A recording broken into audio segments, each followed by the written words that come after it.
مرحبا بكم في حلقه جديده من برنامج سيني رشيد. غنرجعوا باش نكملوا يعني المحتوى ديالنا اللي بدينا في هذه القناه هذه. واول حاجه نبداو بها هذا الموسم الجديد هذا هو واحد سلسله من الافلام المنتظره اللي كيتسناوهم عشاق السينما في العالم كامل. غنبداو هذه السلسله هذه بفيلم ذا كيلرز اوف ذا فلاور مون، قتلة زهره القمر، المخرج العظيم جدا مارتن سكورسيزي، عراب السينما الامريكيه والعالميه بصفه عامه. هذا الفيلم هذا تعرض في كان، والانطباعات ديال النقاد يعني انطباعات جد ايجابيه جدا. الانطباعات ديال الجمهور اللي شاف الفيلم جد ايجابيه جدا. فيلم طويل نوعا ما، يعني اكثر من 3 سوايع، ولكن مارتن سكورسيزي يعني مؤخرا ولات عنده هذه النزعه ديال انه ياخذ الوقت ديالو في الحكايه ديال القصص ديالو. هادشي شفناه في اخر فيلم ديالو ذا ايريشمان، ولا قدر انه يفرض على المنتجين انهم يقبلوا لي هذا الفيجن ديالو ديال الافلام الطويله جدا. وكما كتعرفوا الفيلم ديال مارتن سكورسيزي كما كانت المده ديالو راه من دوك الافلام اللي تيشدك مع الدخله وما كتحسش بالوقت وهو كيدوز. يعني الناس دابا كيتسناو كما قلت لكم واحد من اعظم الافلام ديال هذا المخرج هذا واعظم الافلام ديال السينما العالميه، ان انطباعات جد جد جد جيده. القصه ديال الفيلم كتهضر على ذاك الاضطهاد ديال الهنود الحمر. الى جانب هادشي الفيلم فيه واحد الكاست يعني عظيم جدا فخم جدا، ليوناردو دي كابريو، روبرت دينيرو. يعني غادي يكون واحد العمل فخم جدا، واكيد ان الانسان غادي يستمتع بهذا الفيلم هذا ملي غادي يخرج. Man in the world. The Osage. Their time is over. But must have been Indian for handsome devil. We have so many deaths we've lost count. There's just الفيلم الثاني في هذه اللائحه الفخمه هو فيلم نابليون، وغادي يكون واحد العمل متميز جدا وخاص جدا، لان غيجمع بين جوج العمالقه، عملاق خلف الكاميرا اللي هو ريدلي سكوت، وعملاق اخر امام الكاميرا اللي هو خواكين فينيكس. هاد العملاقين بجوج تلاقاو ديجا في غلادياتور سنه 2000، ولكن 23 سنه من بعد بجوج بهم تطوروا بزاف في العمل ديالهم، سواء يعني ريدلي سكوت كمخرج ولا خواكين فينيكس كممثل اللي ولا ابرز النجوم ديال هوليوود، والكل تيتذكر الدور ديالو الخرافي جدا في جوكر. واليوم كيتلاقاو باش يعاودوا لنا واحد الملحمه تاريخيه زوينه بزاف كتعلق بنابليون بونابرت. فيلم اللي منتظر بزاف لان ديجا بين الانتاجات الضخمه ديال هوليوود هذا العام هذا، ميزانيه كبيره بزاف، توفروا لي واحد الموارد ماليه كبيره باش انهم يصنعوا لنا شي حاجه اللي غتبقى في التاريخ كما غلادياتور. والتطلعات ديالنا كبيره بزاف، لان ملي كتعرف ريدلي سكوت يعني في هذا النوع ديال الافلام التاريخيه دار افلام اللي بقات في الذاكره، كينغدوم اوف هيفان، غلادياتور وغيرها من الافلام.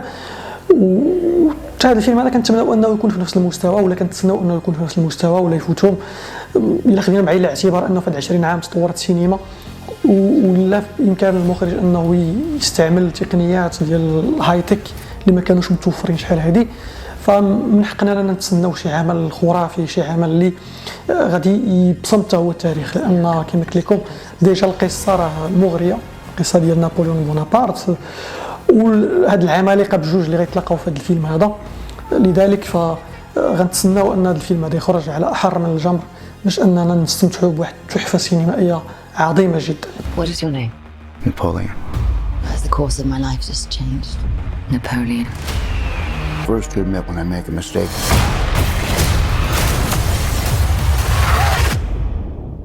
I simply never do. الفيلم الثالث في هذه اللائحه هذه هو فيلم دون من اخراج دينيس فيلنوف. واخا انه غادي يخرج شويه معطل بالمقارنه مع الافلام الاخرين، غيخرج هو في 2024، الا انه هو فيلم منتظر جدا، لان ديجا هو جزء ثاني، يعني تكمله واحد العمل دار ديجا في الجزء الاول. الطريقه باش تقدم الجزء الاول من الفيلم خلى الناس يعقدوا امل كثير على هذا الجزء، لان دينيس فيلنوف عطانا واحد تحفه بصريه بديعه جدا في ذاك الفيلم، وركز على الجماليه ديال الصوره، ان كانت واحد السينماتوغرافي رهيبه جدا في هذا الفيلم هذا. دينيس فيلنوف هو من دوك الطينه ديال المخرجين اللي كيقدر يقنع الاف الجمهور والنقاد. يعني السيد عنده واحد الخلطه سحريه خاصه به، ملي تيدير شي فيلم تيقدر انه يوصل القلب ديال الجمهور ومن طون يقنع النقاد والمهتمين بالسينما. لذلك هذا الفيلم هذا كيتسناوه الناس حتى هو باش انهم يستمتعوا بتحفه بصريه من اخراجات العظيم من عظماء السينما المعاصرين.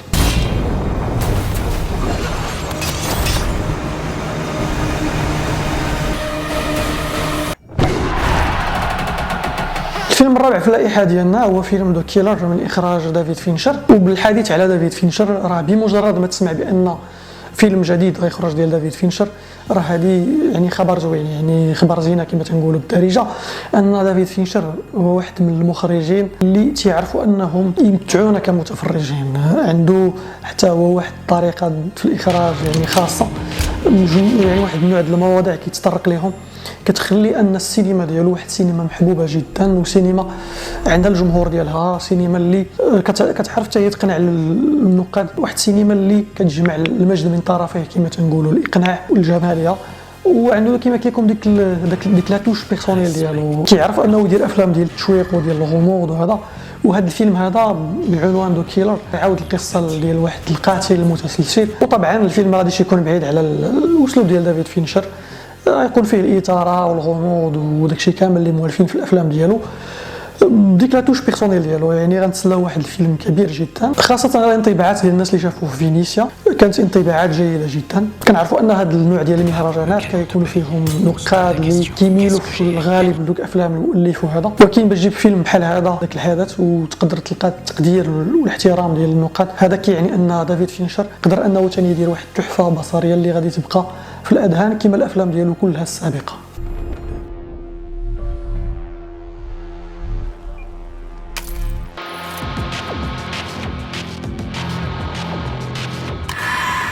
Ne cède jamais le moindre avantage. Respecte le plan.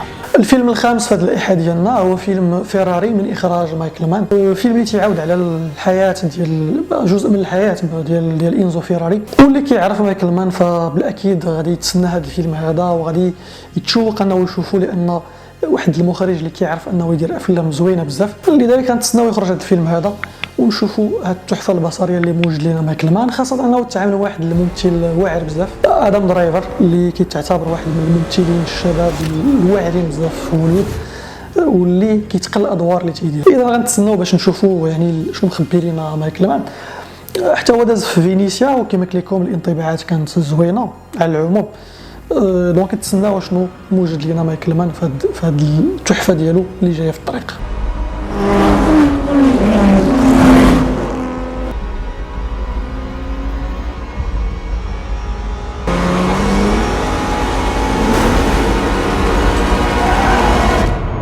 الفيلم رقم 6 والاخير في هذه السلسله هو فيلم اللي كيتسناوه بزاف ديال عشاق السينما وكنتسنى انا بالخصوص. الفيلم اللي كنهضر عليه هو الاعشاب الجافه، اللي تقدم في كان وربح جائزه احسن دور نسائي، لان ديال واحد المخرج اللي عزيز عليا بزاف، المخرج التركي نوري بيلجيجيلان، اللي معروف بافلام خاطره بزاف، تيدير واحد السينما ثقيله بزاف، واحد السينما خاطره بزاف، كتحس بان هذاك الحب ديالو للتصوير الفوتوغرافي تيبان في الافلام ديالو، لانه كيصور دي فيلم بحال دي فوتو، يعني هذيك الاختوريه ديالو كامله وهذاك لو سافوار فيغ كامل ديالو في لا فوتوغرافي تيحطو في الافلام ديالو. قصه زوينه بزاف، يعني داخلين فيها بزاف ديال الامور ديال هذا العصر هذا، مورا هذه الموجه ديال ميتو والتحرش وهذا، قدر انه الا مستوى هذا الموضوع بواحد الطريقه زوينه. فيلم زوين كنتسناوه حتى هو يعني متشوقين باش نشوفوه. خرج في بلدان متعدده، باقي ما وصلناش هنا في المغرب، كنتسناوه هنا في المغرب باش نستمتعوا بالتحفه هذه، واكيد غادي يكون فيلم رائع جدا.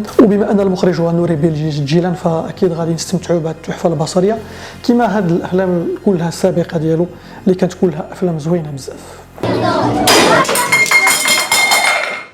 Bana bakın o küçük beyinlerinize birkaç şey girsin diye uğraşıyorum burada. هكذا كتسالي هذه الحلقه هذه، كنشكركم على المتابعه ديالكم، في انتظار نشوفكم لاحقا، تحياتي.